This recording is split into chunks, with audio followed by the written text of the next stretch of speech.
মির্চি নিবেদন গল্প gold mine. গল্প গোল্ড মাইন।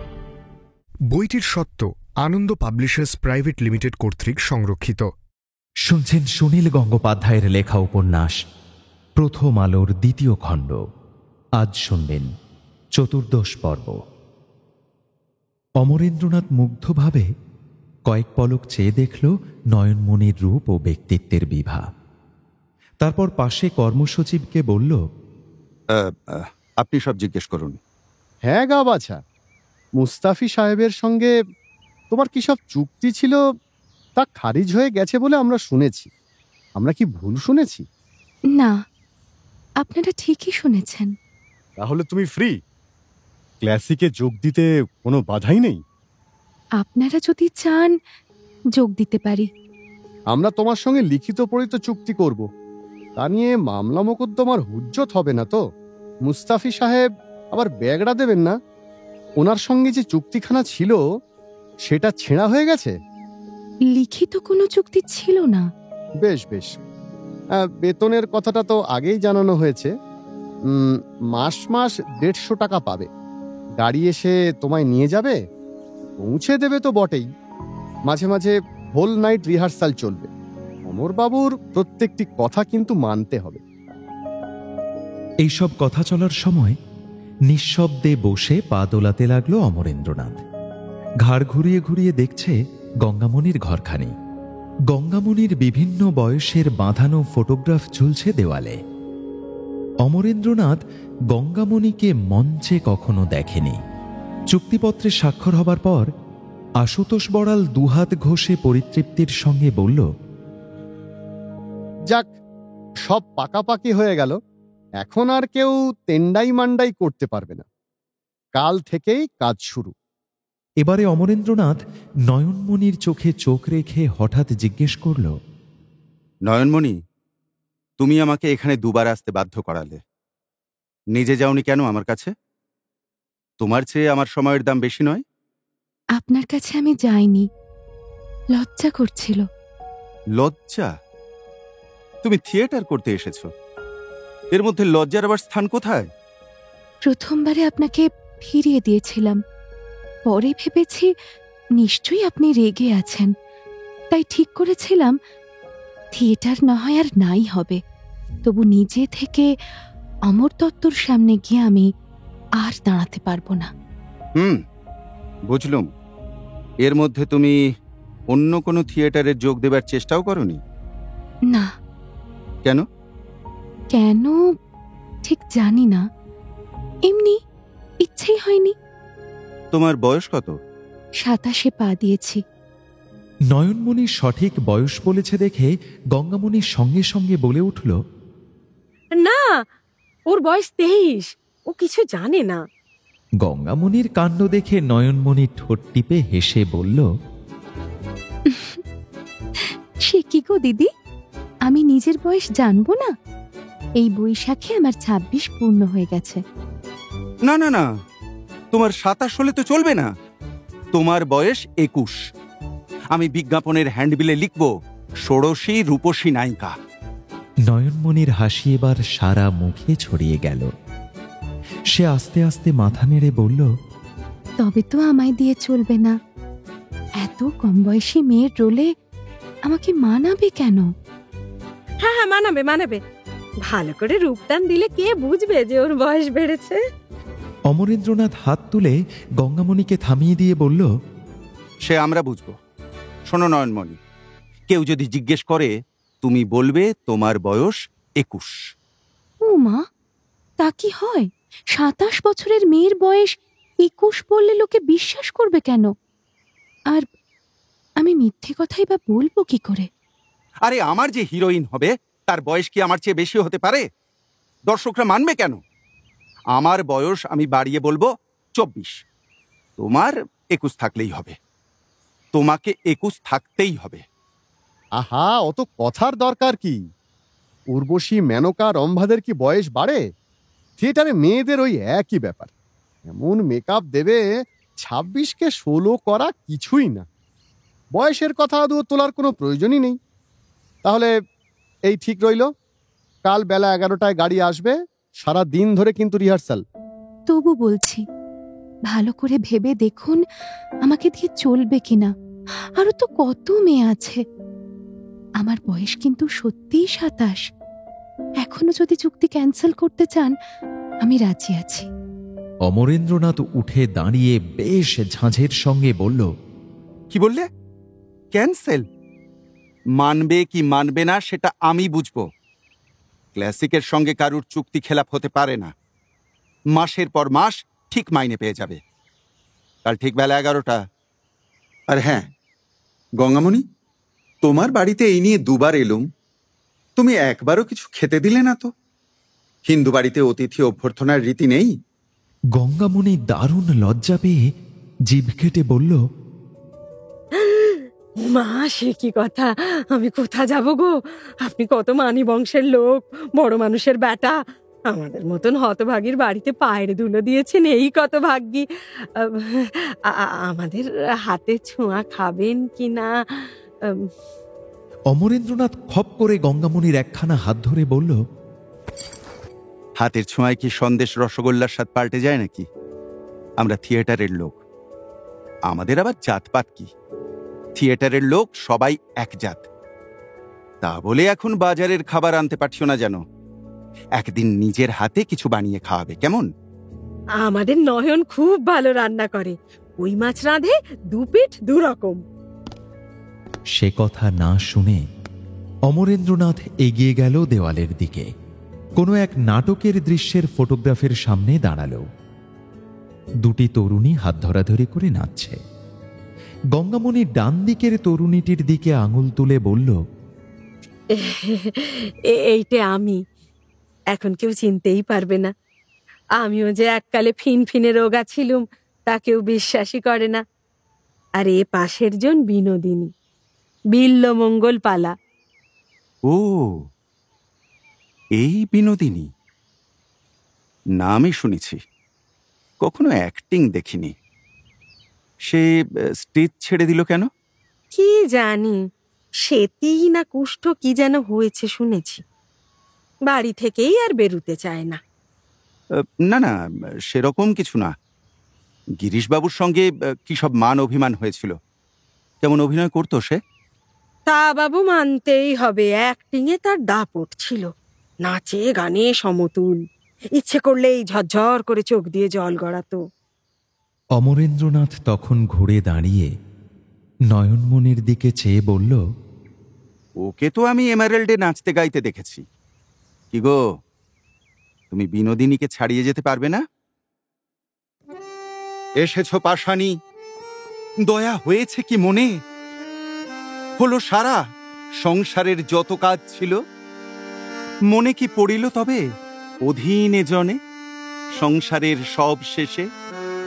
জানো নাকি প্রিয়ে, প্রেম এই হৃদয়ের স্বাধীন কর্তব্য। সকল কর্তব্য চেয়ে প্রেম গুরুতর। এরপর রানী সুমিত্রার সংলাপ।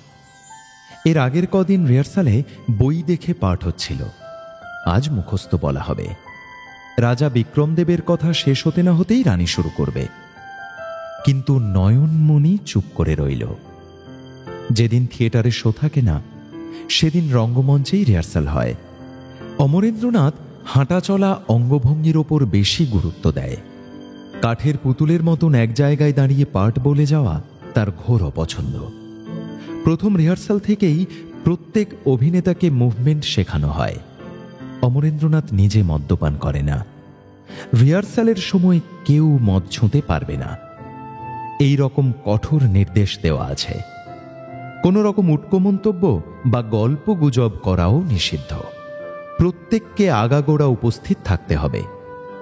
কোনো দৃশ্যে পাঠ নেই বলে আড়ালে চলে যাওয়া চলবে না। বঙ্গ সন্তানের পক্ষে বেশিক্ষণ মুখ বুজে থাকা খুবই কষ্টকর।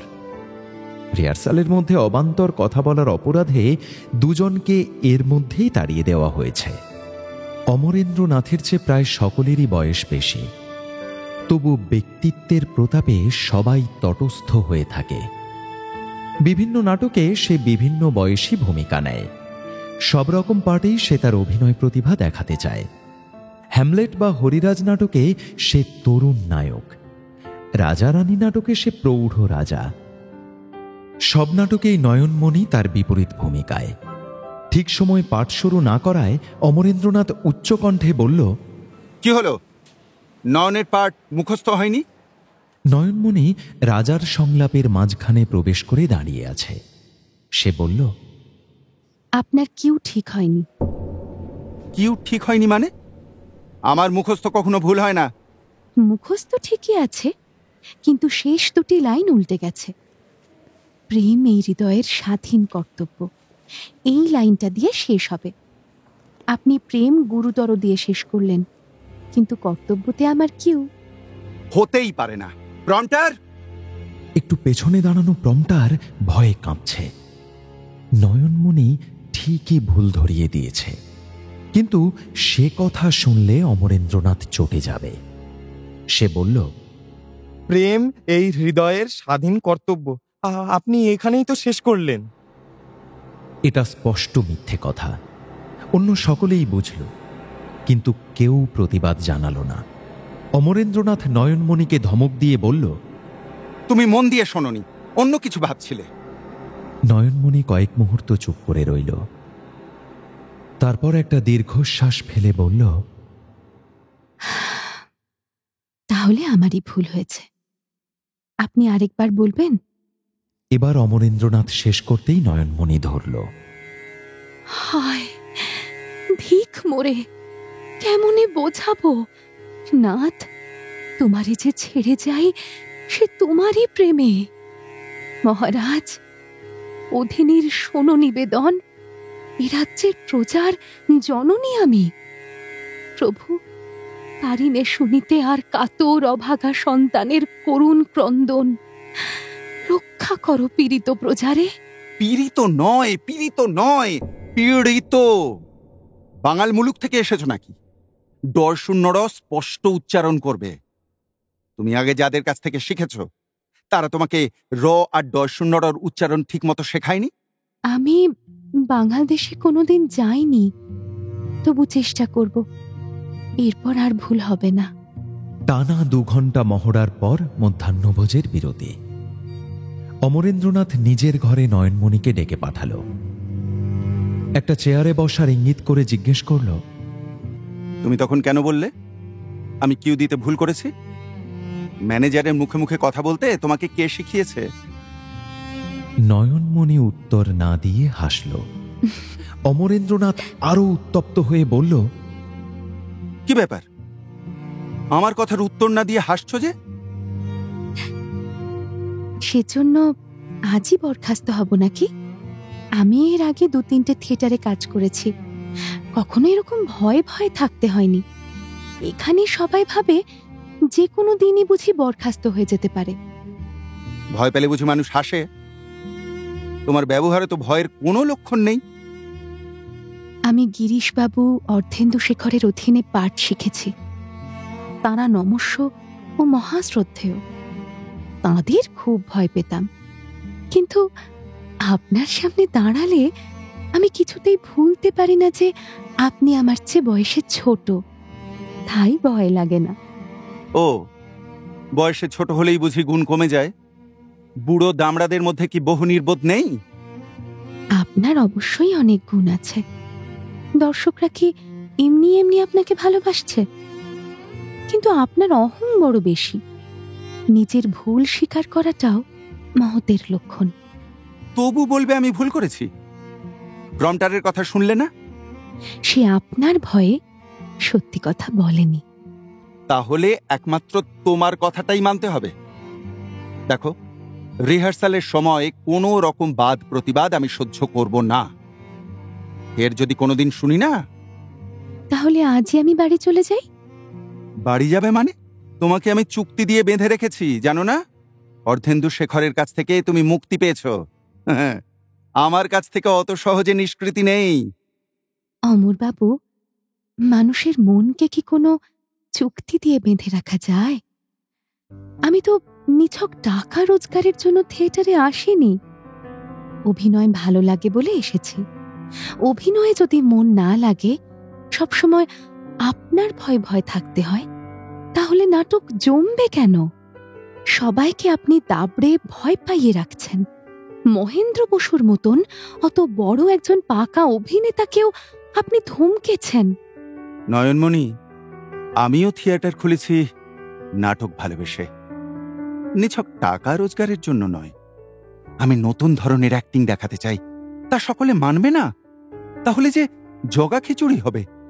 কিন্তু আপনি কিউ দিতে ভুল করলে অন্যদের অসুবিধে হবে না? এখনো বলছো আমি ভুল বলেছি? আচ্ছা আচ্ছা, ঠিক আছে, ধরো পাবলিকের সামনে শো করার সময় এরকম একটা ভুলই হয়ে গেল, তখন তুমি সামলাবে না? তখন অবশ্যই সামলাবো, সেটা তো প্রত্যেকের দায়িত্ব। কিন্তু সেরকম ভুল যাতে না হয় সেই জন্যই তো রিহার্সালে সাবধান হওয়া দরকার। অভিনয় যাতে সার্থক হয় তা আমরা সবাই চাই। আর একটা কথা বলবো, আপনি আমার বয়শূন্য র আর ডয়শূন্য রয়ের ভুল ধরলেন। কোনোদিন আমাকে কেউ এমন কথা বলেনি। আপনিই বরং হৃদয়কে হৃদয় উচ্চারণ করেন। থিয়েটারে প্রত্যেকটি শব্দ ঠিকঠাক উচ্চারণ করাই তো উচিত। আমি হৃদয়কে হৃদয় বলি? কখনো না। তোমার এত সাহস? না না, সাহস নয়, অধিনার অপরাধ হয়েছে। তবে কি আজই বরখাস্ত? কোথায় যাবে তুমি? চুলের মুঠি ধরে তোমায় বেঁধে রাখবো। নয়নমণি আবার হেসে ফেলল।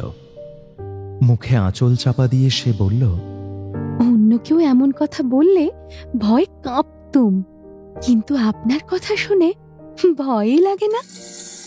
অমরেন্দ্রনাথ এমনই রাগে ছটফট করতে লাগল যেন নয়নমণিকে শারীরিক আঘাত করে সে বশে আনতে চায়। টেবিলের ওপর একটা কাচের পেপার ওয়েট সে মুঠোয় চেপে ধরল। এখানে আর কেউ তার নির্দেশ অবহেলা করতে সাহস পায় না। এই রমণীটি তার কর্তৃত্ব অস্বীকার করে চলেছে। আর কোনো কথা খুঁজে না পেয়ে সে গরম কণ্ঠস্বরে বলল, যাও, ভালো করে পাঠ মুখস্থ করো, এর যদি ভুল হয়। পরপর 3টি নাটকের রিহার্সাল চলছে। সকলেই স্বীকার করে যে নয়নমণি স্মৃতিশক্তি সবচেয়ে ভালো। কোনো সংলাপই সে ভোলে না কিংবা জোড়া তালি দেয় না। আলিবাবাতে সে মর্জিনার ভূমিকায় নাচ ও গান এমনই জমিয়ে তুলল যে কলাকুশলীরাও নিজেদের কাজ ফেলে রিহার্সাল দেখার জন্য ভিড় জমায়। তাদের ছুটি হলেও বাড়ি যেতে চায় না। পুরনো যারা এমারেল্ডে নয়নমণির সঙ্গে কাজ করেছে তারা নয়নমণির চরিত্রে অনেকখানি পরিবর্তন লক্ষ্য করে বিস্মিত হয়।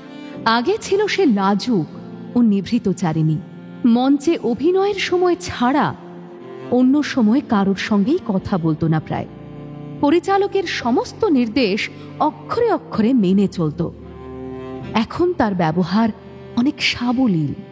কেউ কিছু জিজ্ঞেস করলে হাসি মুখে উত্তর দেয়। মালিক ও নির্দেশক অমরেন্দ্রনাথের সঙ্গে তর্ক করে। অবশ্য সকলেই মনে মনে স্বীকার করে অন্য নাটকগুলো পুরুষ প্রধান, স্ত্রী চরিত্রগুলিতে বিশেষ কিছু অভিনয় ক্ষমতা দেখার সুযোগ নেই। কিন্তু আলিবাবাতে নয়নমণি একাই চুম্বকের মতন হাজার হাজার দর্শক টেনে আনবে। কিছুদিন পরেই আবার নয়নমণির সঙ্গে অমরেন্দ্রনাথের খটাখটি লেগে গেল। থিয়েটারের জন্য অমরেন্দ্রনাথ 2টি জুড়ি গাড়ি কিনেছে। তার একটিতে 4 জন প্রধান অভিনেত্রীকে নিয়ে আসা নিয়ে যাওয়া করা হয়। অমরেন্দ্রনাথের আদেশ, শোনো, পথে যাওয়া আসার সময় সেই গাড়ির দরজা বন্ধ থাকবে, জানলা থাকবে আটকা, মাঝপথের দোকানপাটে কেউ নামতে পারবে না। রাস্তার লোক যাতে বুঝতেই না পারে যে সেই গাড়ির যাত্রী কারা।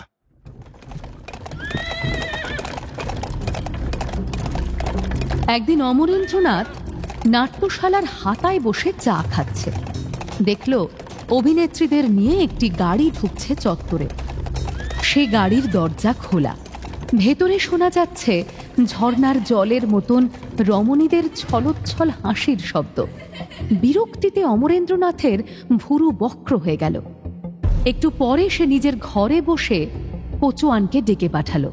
সে সালাম করে দাঁড়াতেই অমরেন্দ্রনাথ তার দিকে না তাকিয়ে গম্ভীর গলায় বলল, রহমত, তুমি যা মাইনে পাও এ মাসে তার অর্ধেক পাবে। দেখো, প্রথম অপরাধের জন্য এই শাস্তি। এর যদি কোনোদিন গাড়ির দরজা খোলা দেখি, একেবারে দূর করে দেব। আমার কোনো দোষ নেই হুজুর, আমি বারবার বলেছি, কিন্তু একটা দিদি পলুটোলায় চুরির দোকানে গাড়ি থামিয়ে নামলো। গাড়ি থামালো মানে? গাড়ি কে চালায়? দরজা খুলে দিদি বলল, রোকো রোকো। তখন আমি কি করি? কোন দিদি? ওই মর্জিনা দিদি, তার সঙ্গে আরো দুটো দিদিও নামলো। দিদিদের হুকুম মানবো না এমন কথা তো আপনি বলেননি হুজুর। রহমতকে বিদায় করে অমরেন্দ্রনাথ উত্তেজিতভাবে পায়চারি করতে লাগল।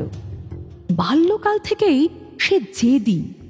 সে ভাবল, আমার পরিবারের লোকেরা বারবার আমার অনেক জেদ মানতে বাধ্য হয়েছে, আর এখানে এই থিয়েটারে সবাই আমার বেতনভুক কর্মচারী। তারা আমার নির্দেশের অবাধ্য হবে? যে কোনো উপায়ে ওই নয়নমণি নামের মেয়েটাকে শায়েস্তা করতে হবে, না হলে ওর দেখা দেখি অন্যরাও মাথায় বসবে। কিন্তু মুশকিল হচ্ছে এই যে নয়নমণিকে যে তাড়িয়ে দেবার ভয় দেখানো যায় না। যে কোনো মুহূর্তে ও চলে যেতে রাজি, টাকা পয়সা গ্রাহ্য করে না, ধমক দিলে হাসে। ও কি ভাবে যে ওকে বাদ দিয়ে ক্লাসিক থিয়েটার চলবে না? তারা সুন্দরী নামে মেয়েটিও দুর্দান্ত অভিনয় করে, শুধু গানের গলাটা তেমন সুরেলা নয়। আরও কিছু তালিম দিয়ে ওই তারা সুন্দরীকেই নয়নমণির ওপরে তুলতে হবে। কিন্তু অপেক্ষা করার ধৈর্যও নেই অমরেন্দ্রনাথের। নয়নমণির সঙ্গে আজ কুসুম কুমারী ও সরোজিনী ছিল। তিনজনেরই ডাক পড়ল একটু বাদে। ঘরে ৩-৪টি চেয়ার আছে, তবু ওদের বসতে বলল না অমরেন্দ্রনাথ। গলার আওয়াজে সমস্ত ব্যক্তিত্ব এনে সে বলল, আজ কলুটোলায় মাঝপথে গাড়ি থামিয়ে তোমরা নেমেছিলে কেন? অন্যরা অমরেন্দ্রনাথের সামনে কথা বলতে সাহস পায় না। আড়ালে তারা অমরেন্দ্রনাথের নাম দিয়েছে ধানি লঙ্কা। তারা কনুই দিয়ে ঠেলল নয়নমণিকে।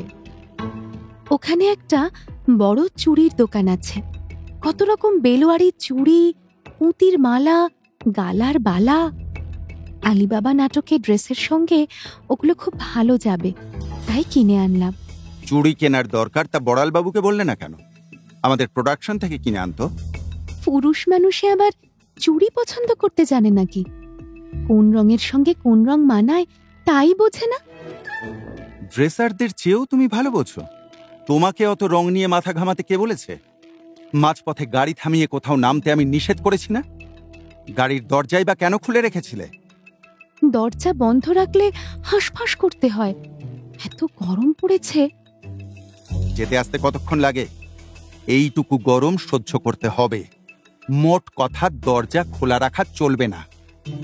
মাঝপথে কোথাও নামার কথা কোচওয়ানকে কখনো বলবে না। আমরা কি বেনে বাড়ির বউ নাকি? চুপ! আবার হাসছো? তোমার এত সাহস! যা বললাম তা অক্ষরে অক্ষরে মেনে চলতে হবে। যাও। এইসব কথা চুক্তিতে লেখা ছিল নাকি? সব কথা লেখার দরকার হয় না, থিয়েটারের স্বার্থেই এটা করতে হবে।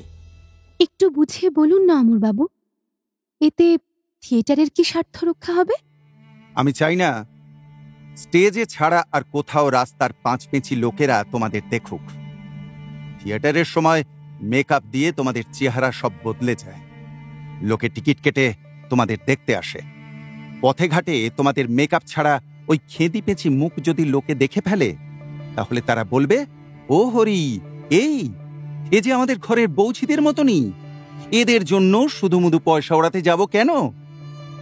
তোমাদের নিয়ে কেউ আর স্বপ্ন দেখবে না, বুঝলে? লোকে কি শুধু চেহারা দেখতে আসে না অভিনয় দেখতে আসে? আপনিও তো নাটকের হিরো, আপনি কি সবসময় মেকআপ দিয়ে রাস্তায় ঘোরেন? পুরুষ মানুষ আর মেয়ে মানুষ এক কথা হলো? নয়ন তর্ক করবে না। থিয়েটারের গাড়িতে দরজা বন্ধ করে আসতে হবে, এই আমার ফাইনাল কথা। এবার নয়নমণি অন্য দুজনের দিকে চেয়ে জিজ্ঞেস করল, কিরে, তোরা রাজি আছিস? কুসুম কুমারী ও সরোজিনী ফ্যাকাশে মুখে চুপ করে রইল। আমরা কি গুড়ের নাগরিক?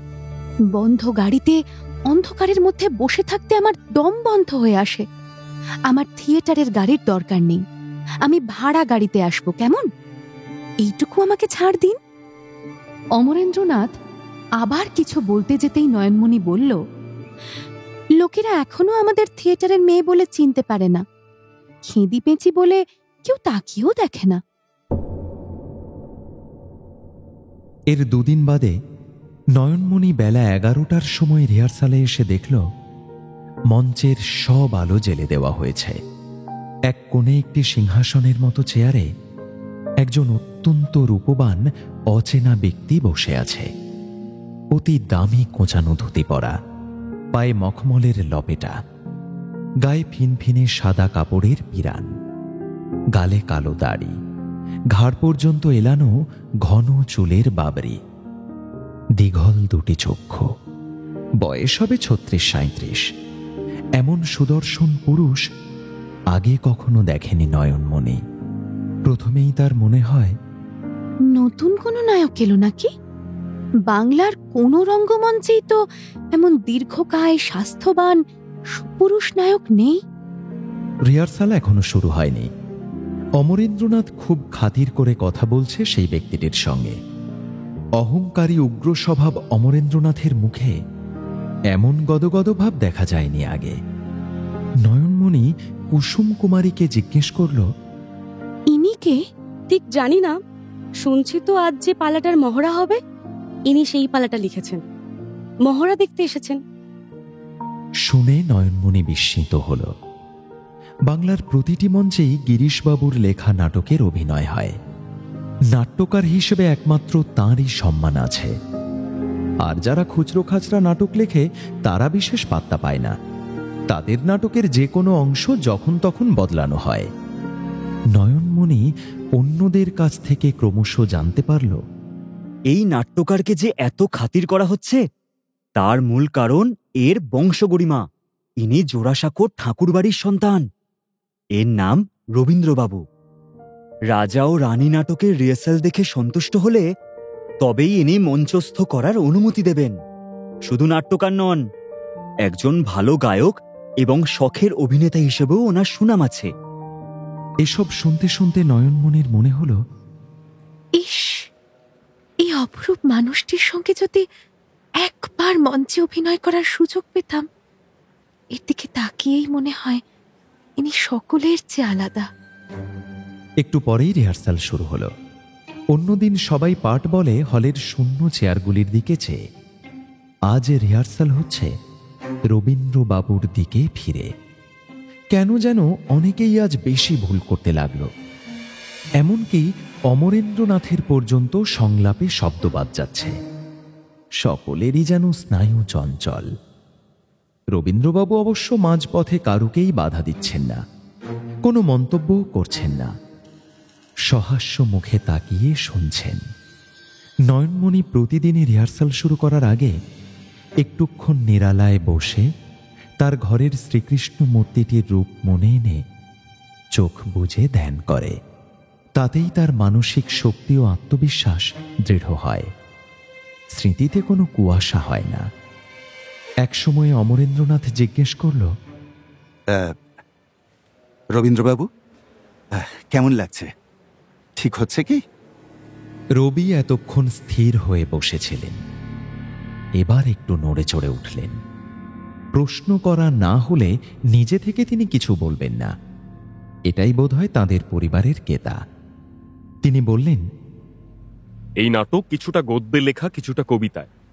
গদ্যাংশ ভারী চমৎকার হচ্ছে, খুবই স্বাভাবিক, কিন্তু কবিতার সংলাপে মাঝে মাঝে বোধহয় ছন্দের ঝোঁক ঠিক থাকছে না। সেটা আমিও বুঝি। বাংলা থিয়েটারের অ্যাক্টর অ্যাক্ট্রেসরা এতকাল মাইকেলের অমিত্রাক্ষর কিংবা গিরিশবাবুর ভাঙা পয়ারে অভ্যস্ত। আপনার নতুন রকম চলনটা এখনো ঠিক ধরতে পারছে না। শক্ত তো নয় তেমন। কবিতার সংলাপেও স্বাভাবিক কথার ভাবটা থাকবে, আবার প্রতি পংক্তিতে 8 মাত্রার পর সামান্য বিরতির কথাও মনে রাখতে হবে। কোথায় কত মাত্রা সে তো আমিই জানি না। আপনি একটু দেখিয়ে দেবেন? মানে কয়েকটা লাইন যদি পড়ে দেন।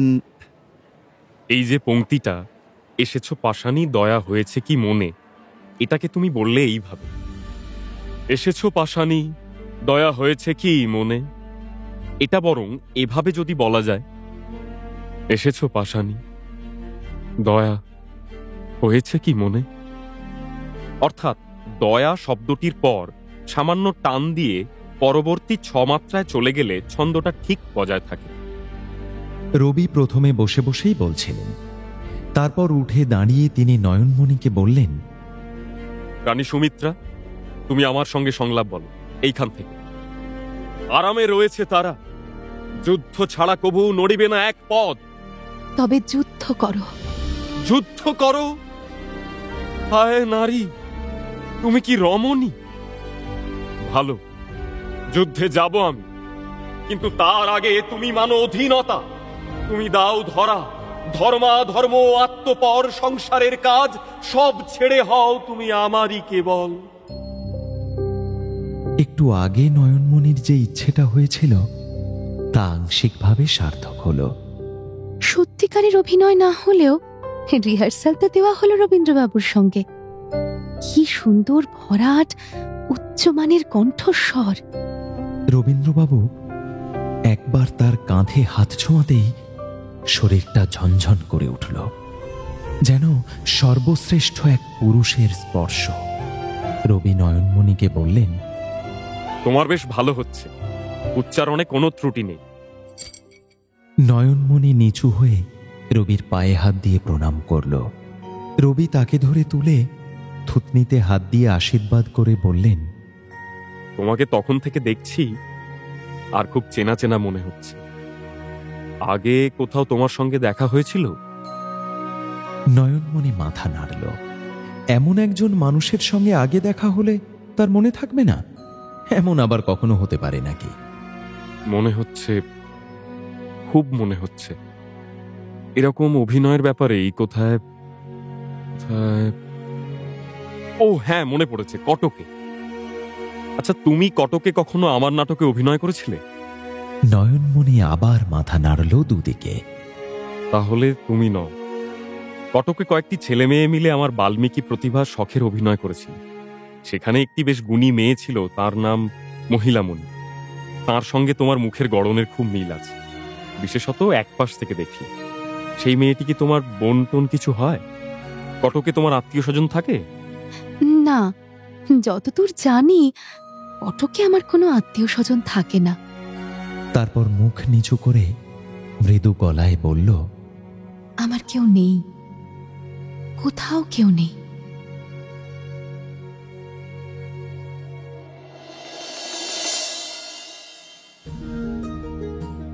স্বামী বিবেকানন্দ যখন লন্ডনের বিভিন্ন বক্তৃতা সভায় বেদান্তের বাণী শুনিয়ে অনেক শ্বেতাঙ্গ শ্বেতাঙ্গিনীদের আকৃষ্ট করেছিলেন, সেই সময় আরও একজন বঙ্গসন্তান ইংল্যান্ডে কিছু নির্বাচিত এবং বিশিষ্ট শ্রোতাদের সামনে বক্তৃতা দিয়ে তাঁদের চমৎকৃত করেছিলেন।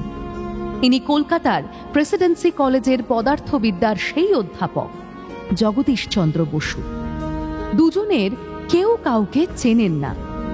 প্রেসিডেন্সি কলেজের সাহেব অধ্যাপকদের মধ্যে প্রতিযোগিতায় বিজ্ঞানের অধ্যাপক হিসেবে নিজের স্থান করে নিলেও আত্মসন্তুষ্টিতে ভোগেননি জগদীশ। বেশিরভাগ অধ্যাপকই একসময় কোনো ক্রমে বিভাগীয় প্রধান হওয়াটিকেই জীবনের পরমার্থ জ্ঞান করেন। তার বেশি আর কি বা চাইবার আছে? কিন্তু জগদীশ অন্য ধাতুতে গড়া। বিজ্ঞানের অজানা রহস্য তাঁকে অস্থির করে তোলে। তিনি শুধু অধ্যাপক নন, গবেষক। অনেক দিন পর্যন্ত তার গবেষণার কথা কেউ জানতই না। প্রেসিডেন্সি কলেজে কোনো গবেষণাগার নেই। বাথরুমের মতন একটি অব্যবহার্য ছোট্ট ঘর নানা রকম হাবি জাবি জিনিসপত্র ও মাকড়সার জালে ভরা ছিল। সেই ঘরখানা নিজে সাপ সূত্র করে জগদীশচন্দ্র নিজের কাজে ব্যবহার করতে লাগলেন। সেখানে টিনের পাত ও দড়ি দড়া দিয়ে তৈরি খেলনার মতন যন্ত্রপাতি নিয়ে তিনি ছুটির পরেও বসে কি সব ফুটখাট করেন, তা নিয়ে অনেকদিন কেউ মাথা ঘামায়নি। ইউরোপের নানা দেশে আলোর তরঙ্গ, অদৃশ্য বিদ্যুৎ তরঙ্গ নিয়ে কত রকম কাজ হচ্ছে। সেসব দেশের সরকার এবং বিশ্ববিদ্যালয় বৈজ্ঞানিকদের নানাভাবে সাহায্য করে। জগদীশচন্দ্র পরাধীন দেশের মানুষ, সরকার তার প্রতি বিমুখ, সাহেব সহকর্মীরা অবহেলার চোখে দেখে। অনেকেই মনে করে ভারতীয় হয়েও যে বিজ্ঞানের অধ্যাপকের চাকরি পেয়েছে এই তো ঢের। কুসংস্কারাচ্ছন্ন ধর্মভীরু ভারতীয়দের সঙ্গে বিজ্ঞানের কোনো সম্পর্ক আছে নাকি? স্থানীয় একজন ঝালাই মিস্ত্রিকে দিয়ে প্রয়োজনীয় কিছু যন্ত্র তৈরি করিয়ে নিয়ে জগদীশচন্দ্র নিভৃতে বিজ্ঞান চর্চা করেছেন বছরের পর বছর। কলেজে যা মাইনে পান তার বেশিরভাগই খরচ হয় বই কেনায় আর গবেষণার জন্য জিনিসপত্র সংগ্রহ করায়। একটা সুবিধে আছে, তার স্ত্রী অবলা শাড়ি গয়না বা সংসারের ছোটখাটো অভাব নিয়ে বিশেষ মাথা ঘামান না। কিছুদিন ডাক্তারি পড়েছিলেন বলে অবলারও বিজ্ঞান অনুসন্ধিৎসু মন আছে। তিনি নিছক গৃহিণী নন। জগদীশচন্দ্র স্ত্রীর সঙ্গে নিজের কাজ নিয়ে আলোচনা করতে পারেন। আলো জিনিসটা কি? কবি ও দার্শনিক আলো বিষয়ে অনেক কিছু লিখেছেন। বিজ্ঞান জানতে চায় উৎস ও কার্যকারণ। বুঝলে অবলা, এই সবেমাত্র কিছুদিন হলো বিজ্ঞানীরা বুঝতে পেরেছেন বিদ্যুৎ ও চৌম্বক শক্তির যৌথ কম্পনেই আলো সৃষ্টি হয়। কিন্তু শুধু তত্ত্বটি বুঝলে তো চলবে না, হাতে কলমে প্রমাণ করে দেখাতে হবে। প্রখ্যাত জার্মান বৈজ্ঞানিক হার্টজ এক যন্ত্র তৈরি করে দেখালেন। একদিকে উৎপন্ন হচ্ছে অদৃশ্য আলো, আর দূরে রাখা একটি যন্ত্রে ধরা পড়ছে সেই অদৃশ্য আলোর ঢেউ। হার্টজের এই আবিষ্কার নিয়ে সারা পৃথিবীতে বিজ্ঞানীদের মধ্যে সাড়া পড়ে গিয়েছিল। এই আলোর তরঙ্গই বেতার তরঙ্গ হতে পারে কিনা তাই নিয়ে গবেষণা চালিয়ে যাচ্ছেন ইতালির মার্কনি, রাশিয়ার পপভ, ফ্রান্সের ব্র্যানলি এবং ইংল্যান্ডের স্যার অলিভার লজের মতন বাঘা বাঘা বিজ্ঞানীরা। জগদীশচন্দ্র হার্টজের রচনাবলী কিনেছেন এবং বারবার পাঠ করেছেন। আমারও ইচ্ছে হয় ওই বিষয়টা নিয়ে কাজ করার, কিন্তু হতভাগা এই দেশের এক নগণ্য বৈজ্ঞানিক আমি, কে আমাকে সাহায্য করবে? তবু তিনি গবেষণা চালিয়ে যেতে লাগলেন। একটা সুবিধা হলো এই যে এর মধ্যে একসময় প্রফুল্লচন্দ্র রায় নামে আরেকটি যুবক তাঁর সহকর্মী হয়েছেন। অত্যন্ত কৃতী ও মেধাবী ছাত্র প্রফুল্লচন্দ্র ইংল্যান্ডের এডিনবারা বিশ্ববিদ্যালয় থেকে ডিএসসি ডিগ্রি নিয়ে ফিরে প্রেসিডেন্সি কলেজে জগদীশচন্দ্রের পর দ্বিতীয় ভারতীয় হিসেবে বিজ্ঞানের অধ্যাপক পদ পেয়েছেন। এরা দুজনে আগে থেকেই বন্ধু। প্রফুল্লচন্দ্র বিয়ে করেননি, করবেনও না ঠিক করে ফেলেছেন। তিনি শুধু বিজ্ঞানী নন, দেশের দুঃখ দারিদ্র্যের জন্য কাতরতা তাঁর কথাবার্তার মধ্যে সবসময় ফুটে ওঠে। তিনি জগদীশচন্দ্রের কাজে উৎসাহ ও পরামর্শ দেন। বছর দুয়েক আগে জগদীশচন্দ্র একদিন কলেজের ল্যাবরেটরিতে কয়েকজন সহকর্মীকে ডেকে একটি আশ্চর্য ব্যাপার দেখালেন। অধ্যাপক প্রফুল্লচন্দ্রের ঘরে রাখা হলো একটি প্রেরক যন্ত্র, আর আলেকজান্ডার পেডলার নামে আরেকজন অধ্যাপকের ঘরে রাখা হলো গ্রাহক যন্ত্র। দুটো ঘরের মধ্যে ব্যবধান 70 ফুট এবং মাঝখানে রয়েছে মোটা মোটা দেওয়াল। প্রেরক যন্ত্র থেকে অদৃশ্য বিদ্যুৎ তরঙ্গ গিয়ে অন্য ঘরের গ্রাহক যন্ত্রের মাধ্যমে একটি পিস্তলের বিস্ফোরণ ঘটিয়ে দিল। আচ্ছা, ব্যাপারটা কি হলো? ম্যাজিক নাকি? বিজ্ঞানের অভিনব আবিষ্কারগুলিকে প্রথমে ম্যাজিকের মতনই মনে হয়। বেতার তরঙ্গ চোখে দেখা যায় না। বিদ্যুৎ রশ্মিতে যে বেতার তরঙ্গের সৃষ্টি হচ্ছে তা কিছু দূরের যান্ত্রিক কলকবজাকে স্বয়ংক্রিয়ভাবে নাড়াচাড়া করে দিতে পারছে। বিজ্ঞানের এ এক নতুন দিগন্ত। এইভাবে বেতার তরঙ্গে দূর দূরান্তে খবরাখবর পাঠানোও তো যেতে পারে। টাউন হলে আরেকটি বড় আকারের সভার আয়োজন করে জগদীশচন্দ্র আবার দেখালেন তাঁর গবেষণার ফল।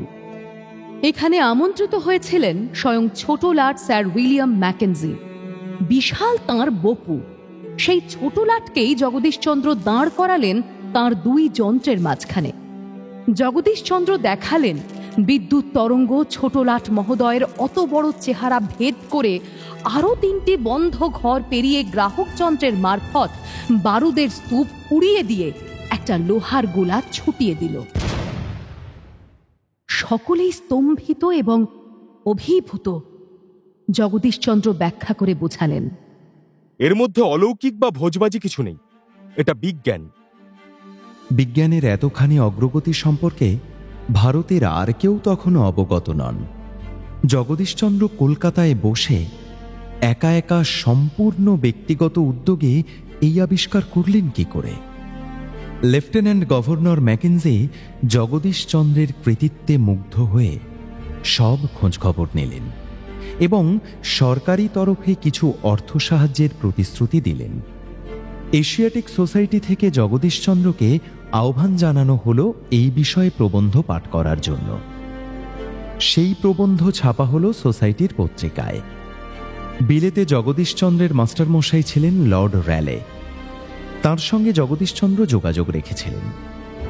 এই সময়ে তার কাছে দুটি গবেষণাপত্র পাঠিয়ে দিলেন তিনি। প্রিয় ছাত্রটির উদ্ভাবনী শক্তি দেখে মুগ্ধ হয়ে সঙ্গে সঙ্গে সেই গবেষণাপত্র ছাপার ব্যবস্থা করে দিলেন। বিখ্যাত বিজ্ঞানের পত্রিকা দ্য ইলেকট্রিশিয়ানেও ছাপা হয়ে গেল। প্রেসিডেন্সি কলেজে জগদীশচন্দ্র তাঁর নিজস্ব ক্ষুদ্র গবেষণাগারে যেসব পরীক্ষা নিরীক্ষা করেছেন তার বিবরণ দিয়ে একটি পুস্তিকা ছাপালেন। সেটি পাঠিয়ে দিলেন বিখ্যাত পদার্থবিদ লর্ড কেলভিনের কাছে। লর্ড কেলভিন সেগুলি পড়ে চমৎকৃত। বিদ্যুৎ রশ্মির যে তরঙ্গ তার দৈর্ঘ্য নানা মাপের হয়। এই তরঙ্গ দৈর্ঘ্য নিয়ে অনেক বিজ্ঞানী কাজ করেছেন। জগদীশচন্দ্র একটা গবেষণাপত্র লিখলেন এই তরঙ্গ দৈর্ঘ্যের নির্ণয় কৌশল নিয়ে। লন্ডন বিশ্ববিদ্যালয়ে সেই গবেষণাপত্রের জন্য জগদীশচন্দ্রকে ডিএসসি ডিগ্রি দেবার কথা ঘোষণা করলেন। একজন অনুপস্থিত ব্যক্তিকে এরকম ডিগ্রি দেওয়ার দৃষ্টান্ত নেই। জগদীশচন্দ্র এই সময় অনুভব করেছিলেন, এইসব বিষয়ে ইউরোপে অন্য বৈজ্ঞানিকরা কে কি কাজ করছেন তার প্রত্যক্ষ অভিজ্ঞতা থাকলে ভালো হয়। এজন্য আমার একবার বিদেশে যাওয়া দরকার। একটা যোগাযোগও ঘটে গেল। তার মাস্টারমশাই লর্ড র্যালে ভারতে এলেন এই সময়। সত্যি সত্যি জগদীশচন্দ্র প্রেসিডেন্সি কলেজের এক বাথরুমে বসে এইসব কঠিন পরীক্ষা চালাচ্ছেন কিনা তা চাক্ষুষ করার জন্য তিনি নিজে কলেজে চলে এলেন একদিন।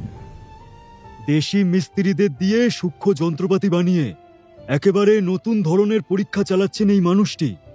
এ কি সত্যি ম্যাজিশিয়ান? বিনা পৃষ্ঠপোষকতায় এই কাজ চালিয়ে যাওয়া কি সম্ভব? তুমি এক্ষুনি ইংল্যান্ডে চলে এসো, তোমার এই পদ্ধতিগুলোর কথা সবাইকে জানাও। কিন্তু দলাদলি থাকবে না, পারস্পরিক ঈর্ষা থাকবে না, এমন আবার কলেজ হয় নাকি? লর্ড র্যালে চলে যাবার পর বিকেল বেলাতেই কলেজের অধ্যক্ষ জগদীশচন্দ্রের কাছে জবাবদিহি চাইলেন। লর্ড র্যালেকে আপনি কলেজের ল্যাবরেটরি দেখিয়েছেন? কোন অধিকারে, কার অনুমতিতে আপনি একজন বাইরের লোককে এখানে ঢুকতে দিলেন?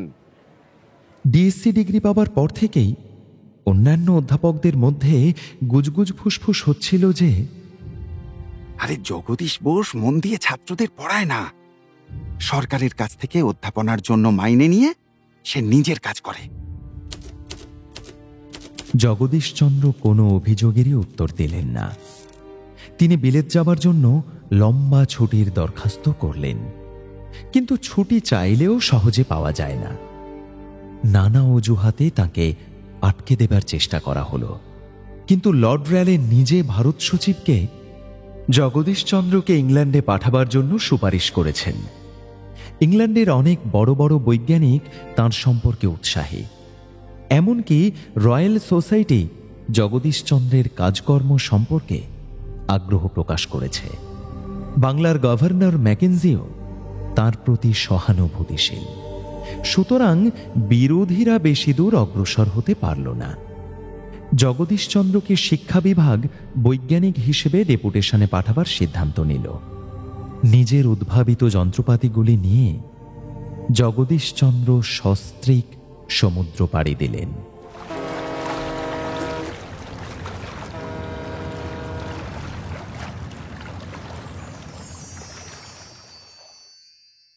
জগদীশচন্দ্র লন্ডনে এসে তাঁর যন্ত্রপাতির মাধ্যমে হাতে কলমে পরীক্ষায় বুঝিয়ে দিলেন তাঁর গবেষণার কাজ পৃথিবীর প্রথম সারির বিজ্ঞানীদের সমতুল্য। হার্টসের অনুগামীরা অনেকেই বেতার তরঙ্গ নিয়ে কাজ করছেন। বিদ্যুৎ তরঙ্গের সাহায্যে দূর থেকে নির্দেশ পাঠিয়ে কোনো যন্ত্রকে স্বয়ংক্রিয় করার পরীক্ষায় পথিকৃতের সম্মান জগদীশচন্দ্রের প্রাপ্য। জগদীশচন্দ্র অবশ্য পেটেন্ট নেবার কথা চিন্তা করেননি। ইতালিয়ান বৈজ্ঞানিক মার্কনি নিজের যন্ত্রের পেটেন্টের জন্য নকশা জমা দিয়েছে। জগদীশচন্দ্র ও মার্কনির কাজের অবশ্য বেশ কিছুটা তফাৎ আছে। জগদীশচন্দ্র কাজ করেছেন মাইক্রোওয়েভে আর মার্কনি শর্ট ওয়েভে। শর্ট ওয়েভে বেতার সংকেতের দূরত্ব অনেক বেশি। লিভারপুলে ব্রিটিশ অ্যাসোসিয়েশনের বক্তৃতার সময় বিশিষ্ট শ্রোতাদের মধ্যে বসেছিলেন বৃদ্ধ ও সর্বজন শ্রদ্ধেয় লর্ড ক্যালভিন। বক্তৃতা শেষ হবার পর সবাই যখন জগদীশচন্দ্রকে অভিনন্দন জানাচ্ছে, তখন লর্ড ক্যালভিন হাঁটুর ব্যথা নিয়েও কষ্ট করে উঠে এলেন দোতলায়। সেখানে মহিলাদের আসনের কাছে গিয়ে অবলাকে বললেন, মহাশয়া, আপনি আপনার স্বামীর জন্য গর্ববোধ করতে পারেন। তিনি একজন সার্থক বিজ্ঞানী। ইংল্যান্ডের পত্রপত্রিকাগুলির মধ্যে লন্ডন টাইমস ও স্পেকটেটর বরাবরই ভারত বিদ্বেষী। নানান ছুতোয় এরা ভারত সম্পর্কে কুৎসা ছড়ায়। এসব লিখে এরা প্রমাণ করতে চায় যে অকর্মণ্য অলস মূর্খ ভারতীয়দের ইংরেজ শাসন ছাড়া গতি নেই। শাসক ইংরেজরাই তাদের রক্ষাকর্তা। তারাই ভারতে নিয়ম শৃঙ্খলার রাজত্ব স্থাপন করেছে। কিন্তু বিজ্ঞানের পরীক্ষিত সত্যকে অমান্য করার উপায় নেই। লন্ডন টাইমস লিখতে বাধ্য হল, এবছর ব্রিটিশ অ্যাসোসিয়েশনের সবচেয়ে উল্লেখযোগ্য বিষয় হল বিদ্যুৎ তরঙ্গ বিষয়ে অধ্যাপক বসুর বক্তৃতা। এই বিজ্ঞানী বিদ্যুৎ রশ্মি সমবর্তন সম্পর্কে যে মৌলিক গবেষণা করেছেন তার প্রতি ইউরোপের বিজ্ঞানী মহলে আগ্রহ জন্মেছে। সবচেয়ে বেশি সম্মানের আহ্বান এলো রয়্যাল সোসাইটি থেকে। রয়্যাল ইনস্টিটিউটে মাঝে মাঝে শুক্র সন্ধ্যা হয়। কোনো কোনো মাসের শুক্রবারের সন্ধেবেলা পৃথিবীর অগ্রগণ্য বৈজ্ঞানিকদের কোনো একজনকে ডাকা হয় বক্তৃতা দেওয়ার জন্য। এখানে ডাক পাওয়াই একটি বড় খেতাব পাওয়ার সমান। এখানে সভারম্ভে বক্তার পরিচয় দেবার কোনো রীতি নেই, কারণ বিখ্যাত বিজ্ঞানী ছাড়া কেউ সুযোগই পাবেন না। আর যাঁরা এর কাজ সম্পর্কে কিছু জানেন না, তাঁরা শ্রোতা হিসেবেও আমন্ত্রণ পাবেন না। ঠিক রাত 9টা থেকে 10টা পর্যন্ত 1 ঘন্টা বক্তৃতা। যেখানে স্যার হামফ্রে ডেভি বা মাইকেল ফ্যারাডের মতন বিজ্ঞানীরা বক্তৃতা দিয়ে গেছেন, সেখানে বক্তৃতা দিতে উঠলেন এই প্রথম এক ভারতীয়। সভাপতির পাশে বসে অবলার বুক গর্বে ভরে গেল। তিনি যেন কল্পনায় দেখতে পাচ্ছেন তাঁর স্বামীর হাতে রয়েছে ভারতের জয় পতাকা। অবলার পিতৃকুল ও শ্বশুরকুল স্বদেশী চেতনায় উদ্বুদ্ধ। পরাধীনতার জ্বালা সবসময় মনের মধ্যে থিকি থিকি করে জ্বলে। এই সময় মুহূর্তে তা মুছে যায়। তিনি ভাবলেন, এমনও দিন কি আসবে যখন কলকাতায় এই রয়্যাল ইনস্টিটিউটের মতো কোনো বিজ্ঞান প্রতিষ্ঠান হবে, সেখানে আমরা এরকম ভাবে বিদেশি বিজ্ঞানীদের আমন্ত্রণ জানাতে পারবো। বক্তৃতা শেষে অন্যদের উচ্ছ্বসিত প্রশংসার সঙ্গে গলা মিলিয়ে লর্ড র্যালে বললেন, এমন নির্ভুল বৈজ্ঞানিক পরীক্ষা আগে দেখিনি। জগদীশ, তুমি 2-1টা ছোটখাটো ভুল করলে তবু মনে হতো জিনিসটা বাস্তব। এ যেন মায়াজাল। স্পেকটেটর পত্রিকা এই বক্তৃতার বিবরণ দিয়ে লিখল, একজন খাঁটি বাঙালি লন্ডনে উপস্থিত হয়েছে। বাঘা বাঘা ইউরোপীয় বৈজ্ঞানিকদের সামনে দাঁড়িয়ে আধুনিক পদার্থবিজ্ঞানের অতি দুরূহ বিষয়ে সাবলীলভাবে বক্তৃতা দিয়ে চলেছে। এ দৃশ্য যেন বিশ্বাস করা যায় না। রয়্যাল ইনস্টিটিউশনের বক্তৃতায় জগদীশচন্দ্রের ব্যক্তিগত খ্যাতি ও সাফল্যই বড় কথা নয়। উপস্থিত বিশিষ্ট বিজ্ঞানীরা বললেন, ভারতে বিজ্ঞান চর্চার আরো প্রসার হওয়া উচিত। প্রেসিডেন্সি কলেজে জগদীশচন্দ্রের অধীনে একটি আধুনিক ল্যাবরেটরি তৈরি করে দেওয়া ভারত সরকারের কর্তব্য। তাঁরা নিজেরাই উদ্যোগী হয়ে চিঠি দিলেন ভারত সচিবকে। অনুকূল সাড়াও পাওয়া গেল। চিঠি চালাচালি চলতে লাগলো। এরপর ফ্রান্স ও জার্মানিতে কয়েকটি বক্তৃতা দিয়ে এই বসু পরিবার দেশে ফিরলেন। স্বামী বিবেকানন্দ কলকাতায় ফেরার 2 মাস পরে স্বামী বিবেকানন্দকে বিপুল সংবর্ধনা জানানো হয়েছিল শিয়ালদা স্টেশনে। দেশবাসী তাঁর পাশ্চাত্য বিজয় কাহিনী আগে থেকেই জেনে উৎসাহিত। সেই তুলনায় জগদীশচন্দ্রের কথা বিশেষ কেউ জানে না। তিনি কি নিয়ে গবেষণা করছেন তা কজনই বা বোঝে। বিলেতের পত্রপত্রিকায় কারোর প্রশংসা বেরোলে এদেশের পত্রপত্রিকায় তাকে ঠিকই গুরুত্ব দেওয়া হয়। এখানকার কিছু কিছু কাগজেও জগদীশচন্দ্রর বিষয়ে সংবাদ ছাপা হয়েছে, তবে বিশেষ কেউ গুরুত্ব দেয়নি।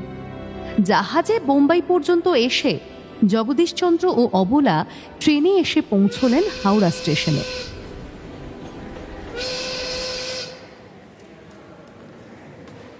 গুটি কয়েক আত্মীয় ছাড়া আর কেউ আসেনি। ভগ্নিপতি আনন্দমোহন বসু নিজে আসতে পারেননি, একজনকে পাঠিয়েছেন ওদের নিয়ে যাওয়ার জন্য। ওরা প্রথমে তাঁর বাড়িতেই উঠবেন।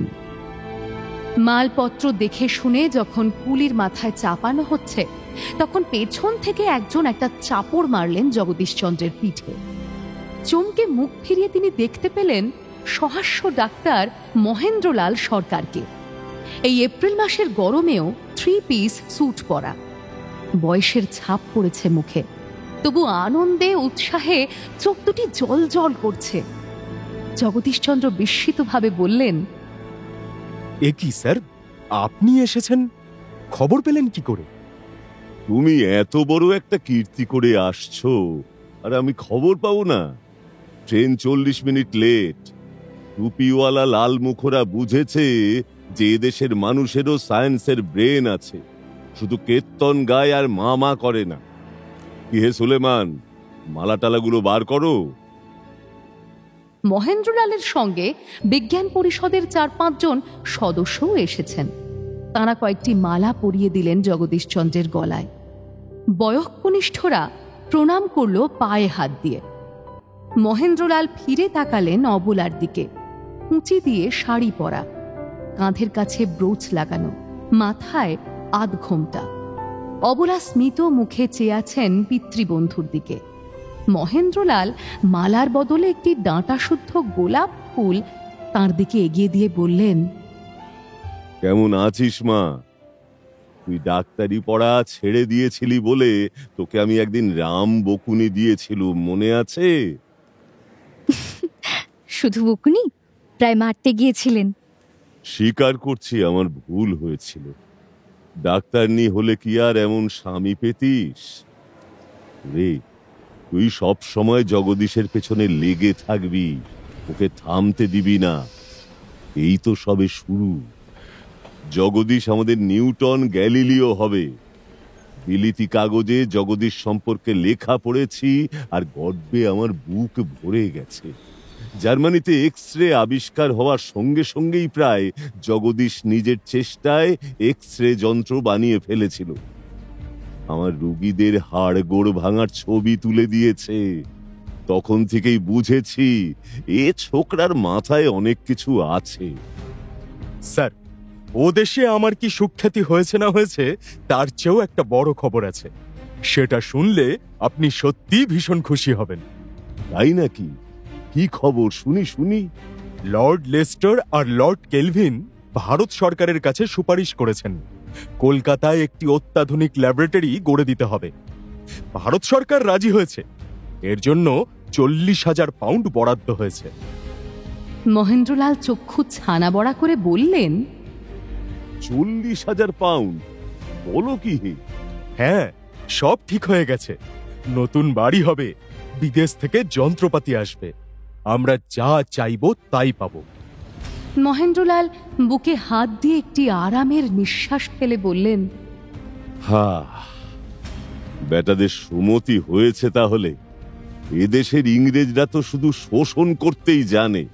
কত বড় ল্যাবরেটরি তৈরি হলে আরো কত ছেলে মেয়ে বিজ্ঞান শিক্ষা করতে পারবে।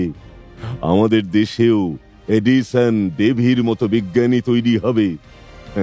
বড় আনন্দ হচ্ছে গো, বড় আনন্দ হচ্ছে। যাক, এখন কয়েকটা দিন বিশ্রাম নিয়ে নাও।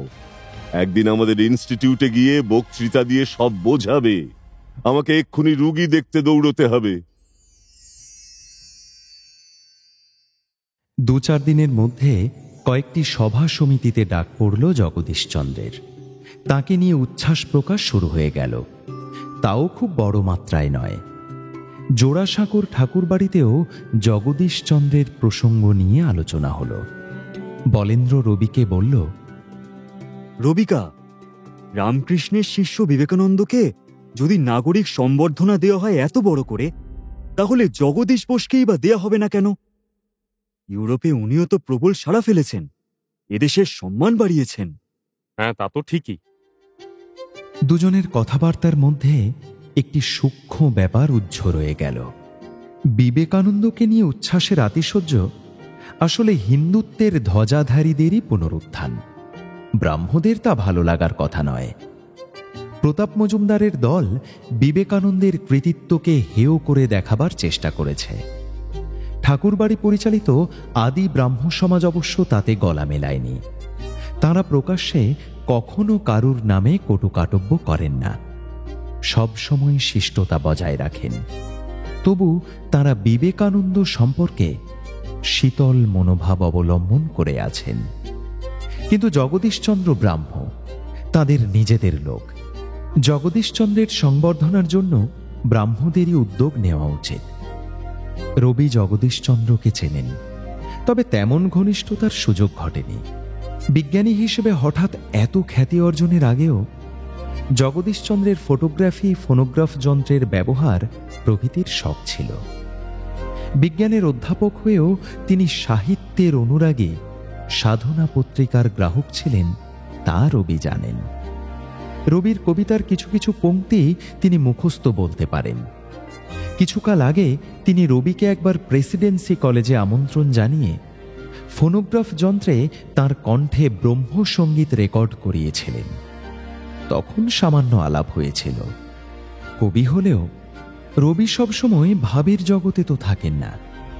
অন্যান্য নানান বিষয়ের মতন বিজ্ঞানেও তার যথেষ্ট উৎসাহ আছে। সময় পেলেই তিনি বিজ্ঞানের বই পড়েন। জগদীশচন্দ্রের সঙ্গে দেখা করার জন্য তিনি ব্যস্ত হয়ে পড়লেন। বলেন্দ্রকে সঙ্গে করে বেরিয়ে পড়লেন রবি। ধর্মতলায় আনন্দমোহন বসুর বাড়ি তাঁর চেনা। অযাচিতভাবে সেখানে যেতে তাঁর লজ্জা নেই। ব্যস্ত ব্যারিস্টার হয়েও আনন্দমোহন বহু রকম সামাজিক ক্রিয়াকর্মের সঙ্গে জড়িত। কংগ্রেসের কাজ, সিটি স্কুল ও কলেজ, বঙ্গ মহিলা বিদ্যালয়, এইসব দেখাশুনোর জন্য অনেক সময় ব্যয় করেন। তাছাড়া আছে দান ধ্যান। বাড়িতে অনেক আশ্রিত। জগদীশচন্দ্র এবং অবলা বাড়িতে নেই। কাছাকাছি একটি সভায় যোগ দিতে গেছেন, কিছুক্ষণের মধ্যেই ফেরার কথা। এ বাড়ির অনেকেই রবিকে চেনে, তাদের খাতির করে বসানো হলো। কিন্তু আমি বেশিক্ষণ অপেক্ষা করতে পারবো না, আর এক জায়গায় যাওয়ার কথা আছে। রবি সঙ্গে করে দুর্লভ ম্যাগনোলিয়া ফুলের একটি গুচ্ছ এনেছিলেন। টেবিলের ওপর সেই ফুল রেখে তিনি একটা চিরকুট লিখতে গেলেন। প্রথমে ভাবলেন লিখবেন, এক দিগ্বিজয়ী বিজ্ঞানীর প্রতি বঙ্গের এক কবির শ্রদ্ধা নিবেদন। কিন্তু কলম হাতে নিতেই তার মাথায় কবিতা এসে গেল। তিনি লিখলেন, বিজ্ঞান লক্ষ্মীর প্রিয় পশ্চিম মন্দিরে, দূর সিন্ধু তীরে, হে বন্ধু গিয়েছ তুমি, জয়মাল্য খানি সেথা হতে আনি, দীনহীনা জননীর লজ্জানত শিরে, পরায়েছ ধীরে। এখন আর সরলাকে বাড়ি থেকে বেরোবার জন্য কারোর অনুমতি নিতে হয় না। তার নিজস্ব গাড়ি ও কচুয়ান আছে। শুধু তার জনক জননী নন, মাতৃকুল ঠাকুর পরিবারের সবাই ধরে নিয়েছে এই মেয়েকে কিছুতেই বাগ মানানো যাবে না। এমন তেজস্বিনী, এমন স্বাধীন চেতা যুবতী এ সমাজে আগে কেউ দেখেনি। হিন্দু রমণীরা উচ্চ বংশের মহিলা বা খানদানি মুসলমান রমণীদের মতন বোরখা পরেন না বটে, কিন্তু পরপুরুষদের মুখ দেখান না। আত্মীয়দের সামনে এক গলা ঘুমটা দিয়ে থাকেন, পথে ঘাটে তাঁদের একা চলাফেরার তো প্রশ্নই ওঠে না। ব্রাহ্মরা নারীদের পর্দা প্রথা ঘোচাবার জন্য কিছুটা উদ্যম নিয়েছেন বটে, তাও খুব সীমিত গণ্ডিতে। পরিবারের কোনো পুরুষ সঙ্গী ছাড়া ব্রাহ্ম রমণীরাও গৃহ থেকে বের হন না। সরলার মা ব্রাহ্ম, বাবা হিন্দু। সরলা ব্রাহ্ম সমাজের প্রভাবে আলোকপ্রাপ্তা হলেও হিন্দু রীতিনীতির প্রতিও তার বেশ ঝোঁক আছে। তাদের পরিবার বঙ্কিমচন্দ্র এবং বাল গঙ্গাধর তিলকের ভক্ত। স্বামী বিবেকানন্দ সম্পর্কে সরলা বেশ উৎসাহী ও কৌতূহলী। 25 বছর বয়স হয়ে গেল, সরলা এখনো কুমারী। পুরুষদের সঙ্গে সে অসংকোচে মেশে, কিন্তু কোনো বিশেষ পুরুষ বেশি ঘনিষ্ঠ হতে চাইলে সে মাঝখানে একটি অদৃশ্য দেওয়াল তুলে দেয়। কারোর গদগদ বাক্য শুনলে সে প্রাণ খুলে হাসে। মা বাবাও আমার বিয়ে দেবার জন্য অনেক চেষ্টা করে এখন হাল ছেড়ে দিয়েছেন। সরলা কিন্তু কখনো বলে না যে সে চিরকুমারী থাকবে। সে বলে, সেরকম যোগ্য পুরুষ কোথায়? পিতামহ দেবেন্দ্রনাথ একখানা তলোয়ারের সঙ্গে আমার বিয়ে দিতে চেয়েছিলেন। তেমন পুরুষ কে আছে যে সেই তলোয়ার হাতে তুলে নিয়ে আমার জীবন সঙ্গী হতে পারবে? সরলার ব্যর্থ প্রেমিকের সংখ্যা দিন দিন বাড়ছে। তাদের মধ্যে কেউ কেউ তিক্তভাবে মন্তব্য করে, ভগবান ভুল করে ওকে মেয়ে হিসেবে গড়েছেন, ও তো আসলে ব্যাটা ছেলে। সরলা যে একা একা যেখানে সেখানে যায়, যার তার সঙ্গে মেশে, এতেও কিন্তু কেউ ঠিক নৈতিক আপত্তি জানাতে পারে না। সে বিদুষী ও বুদ্ধিমতী, তার সম্ভ্রমবোধ কোনো অংশে কম নয়। সে একা একা দূর প্রবাসে চাকরি করে এসেছে। ধনী পরিবারের সন্তান হয়েও সরলা মহীশূরে চাকরি করতে গিয়েছিল নিছক ব্যক্তি স্বাধীনতা প্রতিষ্ঠার স্পৃহায়। পুরুষরা লেখাপড়া শেখে জীবিকা অর্জনের জন্য, আমিও লেখাপড়া শিখেছি। তা আমি কাজে লাগাবো না কেন? মেয়েরা উচ্চশিক্ষা লাভ করেও নিছক ঘরের বউ হয়ে থাকবে, তাহলে সেই শিক্ষার প্রয়োজন কি? স্বামীরা সগর্বে কোনো বন্ধুকে বলবে, আমার স্ত্রী গ্র্যাজুয়েট, ভালো সংস্কৃত জানে, আর স্ত্রী সেই সময় অন্দরমহলে বসে কোলের সন্তানকে দুধ খাওয়াবে। এতেই রমণী জীবনের চরম সার্থকতা।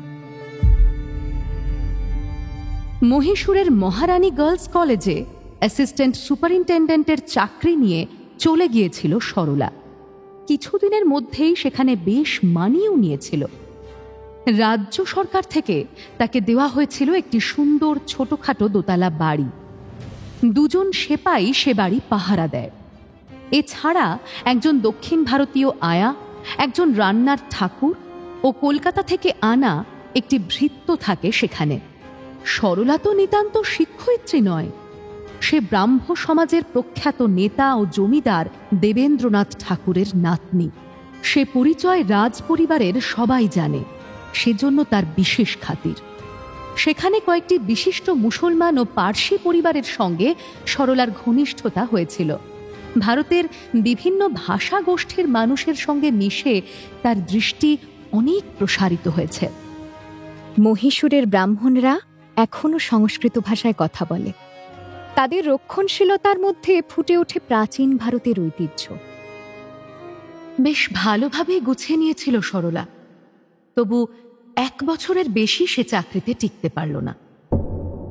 আত্মীয় পরিজনদের কাছ থেকে বিচ্ছিন্ন হয়ে একা কোনো যুবতীর কোথাও থাকাটা ভারতীয় সমাজ এখনো মেনে নিতে পারে না, বিশেষত যদি সেই যুবতী হয় সরলার মতন রূপে গুণে অদ্বিতীয়া।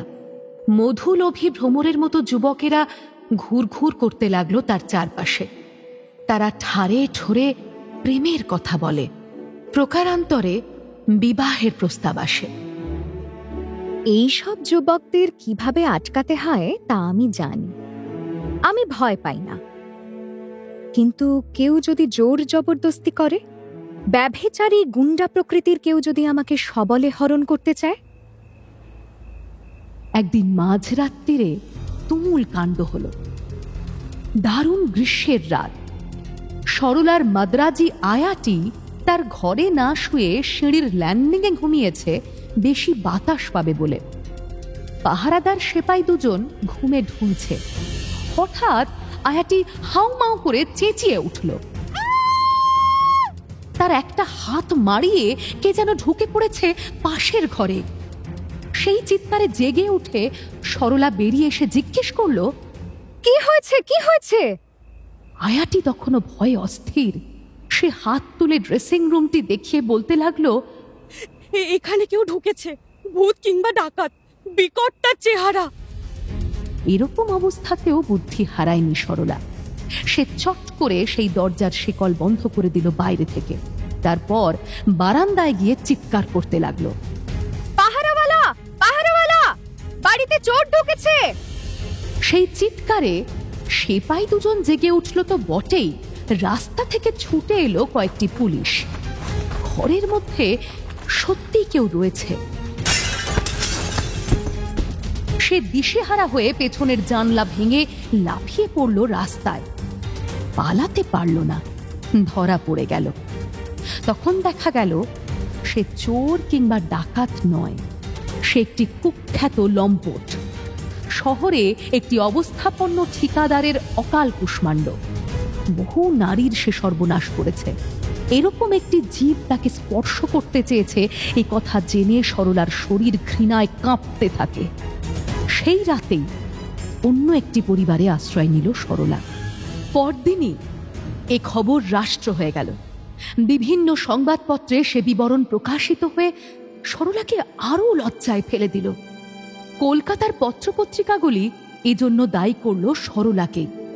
বঙ্গবাসী পত্রিকা এই মর্মে মন্তব্য করল যে, অমন মানি বংশের যুবতী কন্যার ধেই ধেই করে বিদেশে চাকরি করতে যাওয়ার প্রয়োজনটাই বা কি?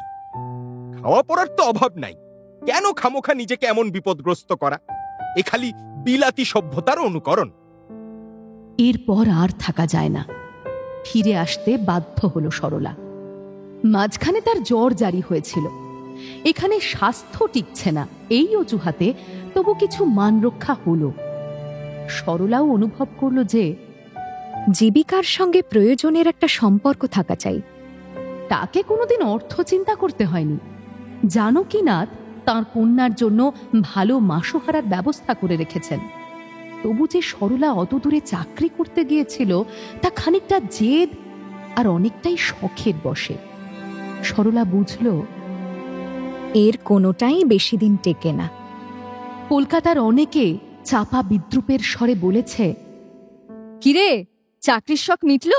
খুব তো স্বাধীনতে গিয়েছিলি। এখন চাকরি না করলেও সরলা চুপচাপ ঘরে বসে থাকতে রাজি নয়। স্বাধীন থাকার ইচ্ছেও তার ঘুচে যায়নি। ভারতে পত্রিকার অনেকখানি ভার নিয়েছে সে। নিজে লেখকদের সঙ্গে যোগাযোগ করে, প্রয়োজনে তাদের বাড়ি গিয়ে তাগাদা দেয়। নিজেও লিখতে শুরু করলো নানা প্রবন্ধ। বাবা কংগ্রেসের নেতা। সরলার অন্তরেও দেশপ্রেমের শিখা দিন দিন উজ্জ্বল হচ্ছে। ভারতের অন্যান্য অঞ্চলের তুলনায় বাঙালিদের কিছু কিছু দুর্বলতা তাকে পীড়া দেয়। বাঙালিরা যেন স্বভাবগতভাবেই কাপুরুষ। অত্যাচারের প্রতিরোধ করতে বাঙালিরা সাহস করে এগিয়ে আসতে পারে না। কেউ অপমান করলেও মুখ বুঝে সহ্য করে যায়। বাঙালিরা মুখেই যত বাক্য বাগিশ জ্বালাময়ী ভাষায় বক্তৃতার তোড় ছোটাতে পারে, কিন্তু কেউ লাঠি উঁচিয়ে ধরলেই তারা পালায়। বাঙালিদের এই কাপুরুষতার কারণ কি শারীরিক দুর্বলতা? ট্রেনে চেপে বোম্বাই থেকে কলকাতা পর্যন্ত আসতে আসতেই কত তফাৎ চোখে পড়ে।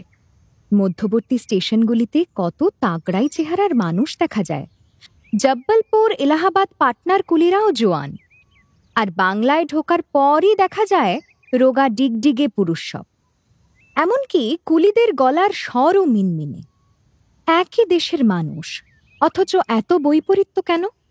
বাঙালিরা শরীর চর্চা করতে চায় না, শুধু সেটাই কি কারণ? বাঙালিদের শরীর চর্চায় উৎসাহিত করতে হবে। পল্লীতে পল্লীতে ব্যায়ামাগার খোলা দরকার।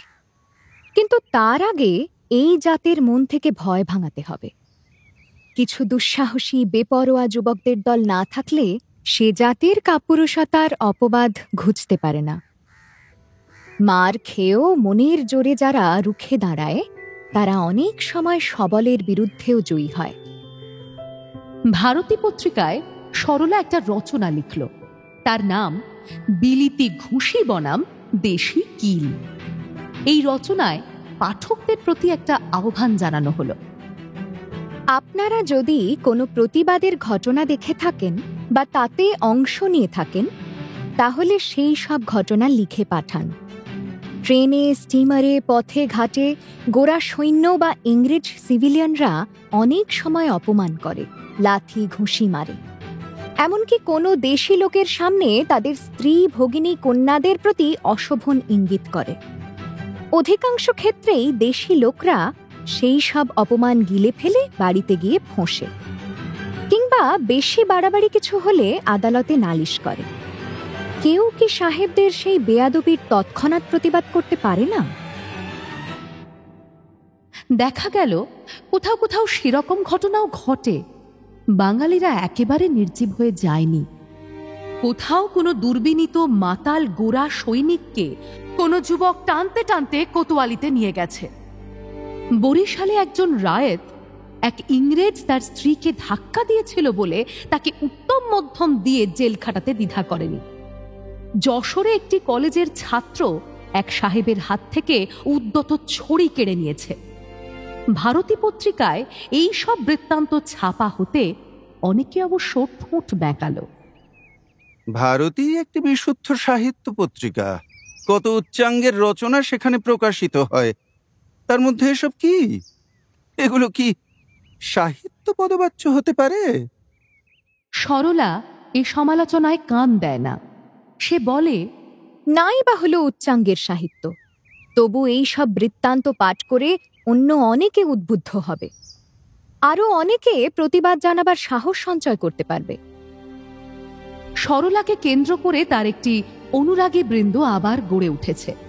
ঘোষাল পরিবার এখন কাশিয়া বাগান ছেড়ে এসেছে সার্কুলার রোডে। এই বাড়িটাও বেশ বড়। পেছন দিকে একটি চৌকো জমি ঝোপঝাড়ে ঢাকা। সেইখানে সরলা স্থাপন করেছে একটি ব্যায়ামাগার। পাড়ার ছেলেরা প্রতিদিন বিকেলে মার্তাজা নামে এক মুসলমান ওস্তাদের কাছে লাঠি খেলা, তলোয়ার চালানো শেখে। সরলা নিজে দাঁড়িয়ে সেই প্রশিক্ষণ দেখে। এক এক সময় সে নিজেও হাতে তলোয়ার তুলে নেয়। এই অস্ত্রটি তাকে চুম্বকের মতন টানে। কল্পনায় সে যেন প্রহরণধারিণী ভারত মাতার মূর্তি দেখতে পায়। সরলার অনুরাগীদের মধ্যে যারা বুদ্ধিজীবী, যারা শারীরিক ব্যায়াম ট্যায়াম পছন্দ করে না, তাদেরও সরলা নিভৃতে ভাবের কথা বলার সুযোগ দেয় না। একসঙ্গে সে অনেককে কাছাকাছি রাখে। এদের সঙ্গে কথাবার্তা বলার সময় সে বিস্মিতভাবে লক্ষ্য করে যে অনেকেই দেশ সম্পর্কে উদাসীন। মাতৃভূমি যে বিদেশি শাসকদের অধীনে রয়েছে সে বোধটাও যেন নেই। যে পরাধীন জাতি পরাধীনতার জ্বালাও অনুভব করে না, তাদের কি উদ্ধার পাবার কোনো উপায় আছে? অনেকেই একটা ছোট গণ্ডিতে আবদ্ধ, বাংলার বাইরে পা বাড়ায় না। বোম্বাই, মাদ্রাজকে বলে বিদেশ। বৈঠকখানা ঘরের দেওয়ালে সরলা ভারতের একটা বড় মানচিত্র টাঙিয়ে রেখেছে। বন্ধুদের সঙ্গে কথা বলতে বলতে থেমে গিয়ে সেই মানচিত্রের দিকে মুখ ফিরিয়ে আবার বলে, ওই দেখো, ওই আমাদের দেশ। ওদিকে অনেকক্ষণ তাকিয়ে থাকলে মনে হয় না ঠিক যেন মাতৃমূর্তি? তোমরা নিজেরা একা একা তাকিয়ে থেকে দেখো। এরপর সে বন্ধুদের ওই মানচিত্রকে প্রণাম করতে শেখালো। ঘরে ঢুকে তারা প্রথমে মানচিত্রের দিকে দুই হাত জড়ো করে দাঁড়িয়ে থাকে কয়েক মুহূর্ত। এরকম কিছুদিন চলার পর সরলা একদিন সেই সব বন্ধুদের সবার হাতে লাল রঙের রাখি বেঁধে দিয়ে বলল, তোমাদের সকলকে একটা শপথ করতে হবে। আমরা সবাই তনু, মন, ধন দিয়ে দেশের সেবা করার জন্য দীক্ষিত হলাম। মাতৃভূমির সম্মান রক্ষার জন্য যদি বিপদ বরণ করতে হয়, তাতেও পিছু পা হব না। এই রাখি আমাদের ব্যাজ। ক্রমশ এই রাখি বন্ধনের দলটিতে সংখ্যা বৃদ্ধি হতে লাগল। এই বিষয়টি সরলা নিজেদের মধ্যেই সীমাবদ্ধ রাখতে চেয়েছিল, কিন্তু মুখে মুখে খবর রটেই যায়। একটি তরুণী মেয়ে ঘর সংসারের চিন্তা না করে এসব কি কাণ্ড করছে অনেকে বুঝতেই পারে না। শুভার্থীরা শঙ্কিত হয়ে ভাবে, এবার বুঝিয়ে মেয়েটির পেছনে পুলিশের চল লেগে যাবে। যুব সমাজের মুখে মুখে এখন সরলা ঘোষালের নাম। কলেজের ছাত্ররা সুরেন বাড়ুজ্যের বক্তৃতায় উদ্বুদ্ধ হয়ে গ্যারিবল্ডের জীবনী পাঠ করে। ইতালিতে গুপ্ত সমিতি গঠন করে সে দেশের যুবকরা স্বাধীনতার লড়াইয়ের জন্য প্রস্তুত হয়েছিল। এদেশে সেরকম গ্যারিবল্ডি কোথায়? বড় বড় নেতারা কংগ্রেসের অধিবেশনে শুধু বিভিন্ন দাবি দাওয়া, আবেদন, নিবেদন জানান, স্বাধীনতার কথা তো উচ্চারণ করেন না। তা সরলা ঘোষাল কি হবেন? সেই প্রেরণাদাত্রী? সরলা কি হয়ে উঠবে পরাধীন ভারতের পরবর্তী নেত্রী? চিরকাল একাই পথ চলবেন তিনি? কোনো মনের মতো তেজি পুরুষ পাবেন না? ঠাকুর বাড়ি মেনে নেবে তো তার এই পথ চলা? ওদিকে স্বাধীন রাজ্য ত্রিপুরার কি খবর? মহারাজ বীরচন্দ্র মাণিক্যের মৃত্যুর পরে কি নতুন কোনো রাজনীতির খেলায় টলমল করছে ত্রিপুরার রাজ সিংহাসন?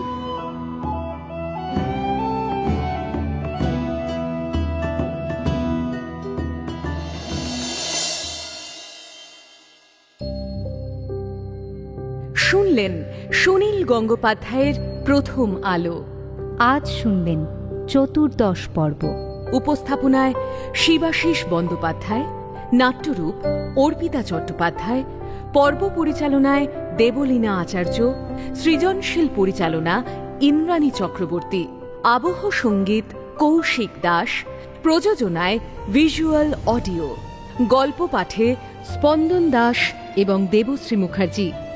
অমর সুদীপ্ত ঘোষ, আশুতোষ অভিষেক মুখার্জি, নয়নমণি দেবশ্রী মুখার্জি, গঙ্গামণি শ্রাবণী মুখার্জি, রবি সৌমেন চক্রবর্তী, জগদীশ শুভায়ন রয়, অবলা অধ্যায় সাহা, মহেন্দ্রলাল নরেন ভট্টাচার্য, বলেন্দ্র কুশল ভট্টাচার্য, সরলা শ্রেয়সী বন্দ্যোপাধ্যায় এবং অন্যান্য শিল্পীরা।